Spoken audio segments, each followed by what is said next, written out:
ನಾನು ಮೊದಲು ಬೇರೆ ಕಡೆ ಟ್ಯೂಷನ್ಗೆ ಹೋಗ್ತಾ ಇದ್ದೆ.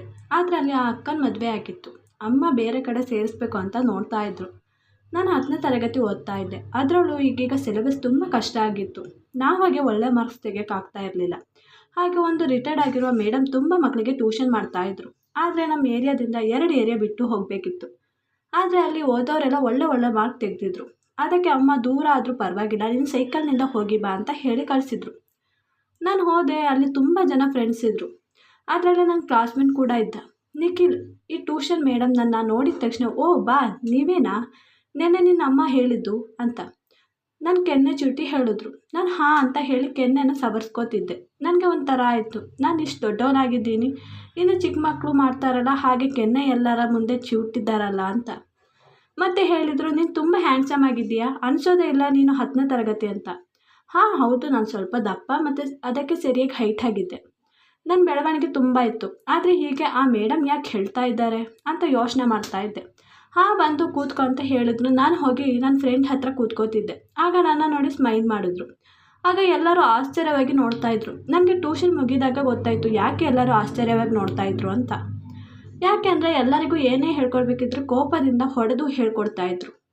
ಆದರೆ ನನ್ನ ಜೊತೆ ತುಂಬ ಸಾಫ್ಟಾಗಿ ಹೇಳ್ಕೊಡ್ತಾಯಿದ್ರು. ಎಲ್ಲರೂ ಡೌಟ್ ಅಂತ ಕೇಳಿದ್ರೆ ರಿಯಾಕ್ಷನ್ ನೋಡೋಕ್ಕೆ ಆಗ್ತಾ ಇರಲಿಲ್ಲ. ಆದರೆ ನಾನು ಈ ಕೇಳೋಕ್ಕಿಂತ ಮುಂಚೆನೇ ನಿಮ್ಗೇನಾದರೂ ಡೌಟ್ ಇದೆಯಾ ಅಂತ ಆಗಾಗ ಕೇಳ್ತಾಯಿದ್ರು.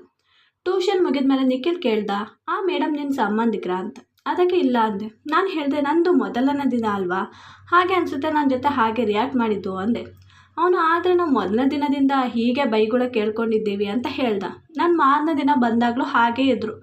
ನನ್ನ ನಿಖಿಲ್ ಹತ್ರ ಕೂತ್ಕೋಬೇಡ, ಬಾ ನನ್ನ ಹತ್ರ ಕೂತ್ಕೊ ಅಂತ ಕೂರಿಸಿದ್ರು. ನಾನು ಮ್ಯಾಮ್ ಅಂದೆ. ಆಗ ಬಾ ಕೂತ್ಕೊ ಅಂತ ಹೇಳಿದ್ರು, ಕೂರಿಸಿದ್ರು. ಮತ್ತು ಅಲ್ಲಿ ಕೂತಿದ್ದಾಗ ಆಗಾಗ ನನ್ನ ತಲೆ ಮುಟ್ಟೋದು, ನನ್ನ ಕೆನ್ನೆ ಮುಟ್ಟೋದು ಮತ್ತು ಹೆಗಲ ಮೇಲೆ ಕೈ ಹಾಕೋದು ಮಾಡ್ತಾಯಿದ್ರು. ಇದು ಎಲ್ಲರ ನೋಡಿ ಒಂಥರ ನಗಾಡ್ತಾಯಿದ್ರು. ಯಾಕಂದರೆ ಆ ಮೇಡಮ್ ಬೇರೆ ಯಾರ ಜೊತೆ ಹಾಗೆ ಮಾಡಲ್ಲ. ಆದರೆ ನನ್ನ ಜೊತೆ ನನ್ನ ಫ್ರೆಂಡ್ ಹೇಳಿದ್ದ, ಆ ಮೇಡಮ್ಗೆ ಯಾರೂ ಇಲ್ಲ, ಅವ್ರ ಗಂಡ ಸತ್ತಿದ್ದಾಗ ಅವ್ರ ಅಮ್ಮನ ಮನೇಲೇ ಇದ್ದರು. ಆದರೆ 2 ವರ್ಷದ ಮುಂಚೆ ಅವ್ರ ಅಮ್ಮನೂ ತೀರೋದ್ರು. ಈಗ ಅವರೊಬ್ಬರನ್ನೇ ಇರೋದು ಅಂತ. ಆಗ ಎಲ್ಲರೂ ಅದೇ ಅರ್ಥ ತಿಳ್ಕೊತಾ ಇದ್ರು. ನನ್ನ ಫ್ರೆಂಡ್ ಕೂಡ ಅವ್ರ ಹೆಸರಿನಿಂದ ಚುಡಾಯಿಸ್ತಾ ಇದ್ದ ನನ್ನ. ನಾನು ಹೋದಾಗ ಒಂದೊಂದು ಸಲ ನನ್ನ ಒಳಗಡೆ ಕರ್ಕೊಂಡು ಹೋಗಿ ಅದು ಇದು ಕೊಡ್ತಾಯಿದ್ರು ತಿನ್ನಲು. ಅದು ನಾನು ಬೇಡ ಅಂದರೂ ಅವ್ರ ಕೈಯಿಂದ ಕೊಡ್ತಾಯಿದ್ರು. ಮತ್ತು ಹೊರಗಡೆ ಬಂದಾಗ ನಿಖಿಲ್ ಕೇಳ್ತಾ ಇದ್ದ, ಏನಕ್ಕೆ ಒಳಗಡೆ ಕರ್ಕೊಂಡು ಹೋದರು ಅಂತ. ಆಗ ಅದು ಅಂಗಡಿ ಸಾಮಾನು ಬೇಕಿತ್ತು, ಅದಕ್ಕೆ ಕರೆದಿದ್ರು ಅಂತ ಸುಳ್ಳು ಹೇಳ್ತಾ ಇದ್ದೆ. ನಿಜ ಹೇಳಿದ್ರೆ ಅವನು ಇನ್ನೂ ಚುಡಾಯಿಸ್ತಾ ಇದ್ದ. ಅದಕ್ಕೆ ಹೇಳಿಲ್ಲ. ಇದು ನನಗೆ ಅನ್ಕಂಫರ್ಟಬಲ್ ಆಗ್ತಾಯಿತ್ತು. ಅದಕ್ಕೆ ನನ್ನ ಅಮ್ಮನ ಹತ್ರ, ಅಮ್ಮ ನಾನು ಟ್ಯೂಷನ್ ಹೋಗಲ್ಲ, ನಾನು ಇಲ್ಲೇ ಓದ್ಕೋತೀನಿ ಅಂದೆ. ಆಗ ಅಮ್ಮ, ಏನೋ ಒಳ್ಳೆ ಮಾರ್ಕ್ ಇದೆ ಮೀಟರ್ನಲ್ಲಿ, ಅಲ್ಲಿ ಟ್ಯೂಷನ್ಗೆ ಹೋಗಿ, ಇನ್ನು ಸ್ವಲ್ಪ ದಿನ ಇರೋದು ಫೈನಲ್ ಎಕ್ಸಾಮ್ಗೆ, ನೀನು ಹೇಗೋ ಓದ್ಕೋತೀಯಾ ಅಂತ ನನಗೆ ಚೆನ್ನಾಗಿ ಗೊತ್ತು. ನಾನು ಫೋನ್ ಮಾಡಿ ಕೇಳಿದ್ನಲ್ಲ, ಮೇಡಮ್ ಏನೂ ಇಲ್ಲ, ತುಂಬ ಒಳ್ಳೆಯವನು, ತುಂಬ ಚೆನ್ನಾಗಿ ಓದ್ತಾನಂತೆ ಹೇಳಿದ್ರಲ್ಲ. ಆದರೆ ಈಗ ನೀನೇ ಹೇಳು, ಟೀಚರ್ ಅಂದಮೇಲೆ ಹೊಡಿದೇನೆ ಇರ್ತಾರಾ, ಇನ್ನು ಸ್ವಲ್ಪ ದಿನ ಮತ್ತೆ ಎಕ್ಸಾಮ್ ಮುಗಿಯುತ್ತೆ, ಮತ್ತೆ ನೀನು ಇಷ್ಟದಂಗೆ ಮಾಡು ಅಂತ. ಆದರೆ ಅಮ್ಮನಿಗೆ ಹೇಗೆ ಅಂಡರ್ಸ್ಟ್ಯಾಂಡ್ ಮಾಡಿಸ್ಲಿ ಗೊತ್ತಾಗ್ತಾ ಇರಲಿಲ್ಲ. ಹೇಗೆ ಹೇಳಿ ಟೀಚರ್ ನನ್ನ ಜೊತೆ ಮಿಸ್ಬಿಹೇವ್ ಮಾಡ್ತಾರೆ ಅಂತ. ಮತ್ತೆ ಹೇಳಿದ್ರು, ನೀನು ಬೇಜಾರು ಮಾಡ್ಕೋಬೇಡ, ನಾನು ಟೀಚರ್ಗೆ ಫೋನ್ ಮಾಡಿ ಹೇಳ್ತೀನಿ, ಹೊಡಿಬೇಡಿ ಅಂತ. ಆಗ ಇಲ್ಲಮ್ಮ, ಅವ್ರು ಹೊಡಿಯಲ್ಲ, ನನಗೆ ತುಂಬ ಚೆನ್ನಾಗಿ ಹೇಳ್ಕೊಡ್ತಾರೆ ಅಂತ ಕೋಪದಿಂದ ಹೊಟ್ಟೋದೆ ಒಳಗೆ. ಮತ್ತು ಅಲ್ಲಿಗೆ ಹೋಗಬೇಕು ಅಂತ ತುಂಬ ಬೇಜಾರಲ್ಲಿದ್ದೆ. ಅಲ್ಲಿಗೆ ಹೋಗ್ತಾ ಇದ್ದೆ. ಆದರೆ ಟೀಚರ್ ಹಾಗೆ ಮಾಡಬೇಕಾದ್ರೆ ಸ್ವಲ್ಪ ಸ್ವಲ್ಪ ರಿಯಾಕ್ಟ್ ಮಾಡ್ತಾ ಇದ್ದೆ ಕೋಪದಿಂದ. ಒಂದಿನ ತುಂಬ ಮಳೆ ನಿಂತಾಗ ಎಲ್ಲರನ್ನು ಕಳಿಸ್ಬಿಟ್ರು ಟೀಚರ್. ನಾನು ಹೋಗೋಕ್ಕೆ ಎಲ್ಲ ರೆಡಿ ಎತ್ತಿ ಮಡಗ್ತಾ ಇದ್ದೆ. ಟೀಚರ್ ಬಂದು, ರೋಹಿತ್ ನೀನು ಹೋಗಬೇಡ, ನಿನ್ನ ಹತ್ರ ನನಗೆ ಸ್ವಲ್ಪ ಕೆಲಸ ಇದೆ, ನಿನಗೆ ಸ್ವಲ್ಪ ಹೇಳ್ಕೊಡ್ಬೇಕು ಅಂತ ಇಡಿಸ್ಕೊಂಡ್ರು. ನಾನು ಇದ್ದೆ. ಎಲ್ಲರೂ ಹೋದರು. ನನಗೆ ಒಂಥರ ಭಯ. ಸಂಜೆ 7 ಗಂಟೆ ಅಷ್ಟು ಹೊತ್ತಿಗೆ ಬಲ್ಬ್ ವೈರ್ ಹಾಳಾಗಿತ್ತು.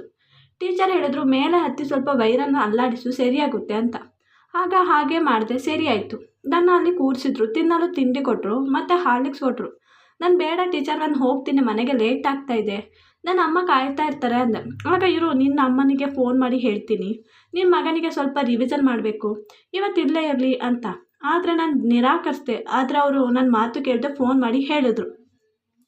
ಅಮ್ಮನೂ ಬೇಗ ಒಪ್ಕೊಂಡ್ರು. ಒಂದು ಲ್ಯಾಪ್ಟಾಪ್ ತಂದು ನನ್ನ ಮುಂದೆ ಮಡಗಿ ಒಂದು ವಿಡಿಯೋ ಹಾಕಿದ್ರು. ಅದನ್ನು ನೋಡಿ ಶಾಕ್ ಆದೆ. ಯಾಕೆಂದರೆ ಅದರಲ್ಲಿ 5 ವರ್ಷದ ಮಗು ಇತ್ತು ಮತ್ತು ಈ ಟೀಚರ್ ಇದ್ದರು. ಆ ಮಗು ನೋಡಲು ಸ್ವಲ್ಪ ನನ್ನ ಥರನೇ ಇದ್ದ. ಈ ಕಡೆ ನೋಡಿದ್ರೆ ಟೀಚರ್ ಕಣ್ಣಲ್ಲಿ ನೀರು. ಯಾಕೆ ಟೀಚರ್ ಅಂತ ಕೇಳಿದೆ. ಆಗ ಅದು ನನ್ನ ಕಂದಮ್ಮ, ಅದು ನನ್ನ ಮಗು. ಆದರೆ ನನ್ನ ಗಂಡ ಆಫೀಸ್ನಿಂದ ಬಂದು ನನ್ನ ಮಗುನ ಕರ್ಕೊಂಡು ಅಂಗಡಿಗೆ ಹೋಗಿದ್ರು. ಆಗ ಅಲ್ಲಿ ಆಕ್ಸಿಡೆಂಟ್ ಆಗಿ 2 ಸತ್ತೋದ್ರು. ಇಲ್ಲಿಗೆ ಬಂದೆ. ಇಲ್ಲಿ ಅದೇ ಗುಂಗಲ್ಲಿದ್ದೆ. ಹೀಗೆ ಇದ್ರೆ ಆಗಲ್ಲ ಅಂತ ನನ್ನಮ್ಮ ನೀನು ಟ್ಯೂಷನ್ ಮಾಡು ಅಂತ ಸ್ವಲ್ಪ ಮಕ್ಕಳ ಜೊತೆ ಮಿಂಗಲ್ ಆಗ್ತೀಯ ಅಂತ ಒತ್ತಾಯ ಮಾಡಿದ್ರು. ಹಾಗೆ ಟ್ಯೂಷನ್ ಮಾಡ್ತಾ ಇದ್ದೆ.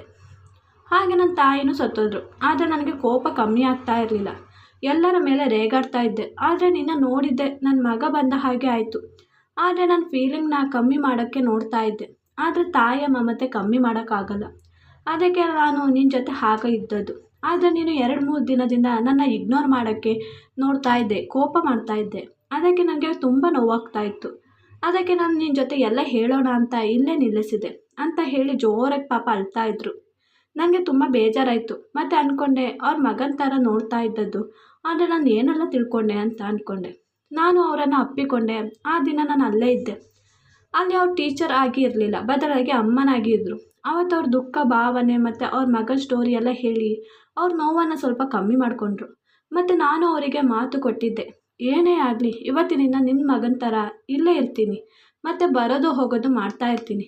ಬೇರೆಯವರು ಏನೇ ಅಂದ್ಕೊಂಡ್ರು ಏನೇ ಹೇಳಿದ್ರು ಸರಿ ಅಂತ ಹೇಳಿ ಮಾರನೇ ದಿನ ಅಲ್ಲಿಂದ ಮನೆಗೆ ಹೋಗಿ ಅಮ್ಮನ ಹತ್ರ ಈ ವಿಷಯ ಎಲ್ಲ ಹೇಳಿದೆ. ಅಮ್ಮನೂ ಹಾಗೆ ಮಾಡು ಅಂದಿದ್ರು. ಹಾಗೆ ಅವತ್ತಿನಿಂದ ನಾನು ಅಲ್ಲಿ ಮತ್ತೆ ಇರಲು ಸ್ಟಾರ್ಟ್ ಮಾಡಿದೆ. ಅವ್ರ ಜೊತೆ ಅವ್ರ ಮಗನ ಥರ ಇದ್ದೆ. ಈ ವಿಡಿಯೋ ಇಷ್ಟವಾದಲ್ಲಿ ಪ್ಲೀಸ್ ಲೈಕ್ ಆ್ಯಂಡ್ ಸಬ್ಸ್ಕ್ರೈಬ್ ಮಾಡಿ.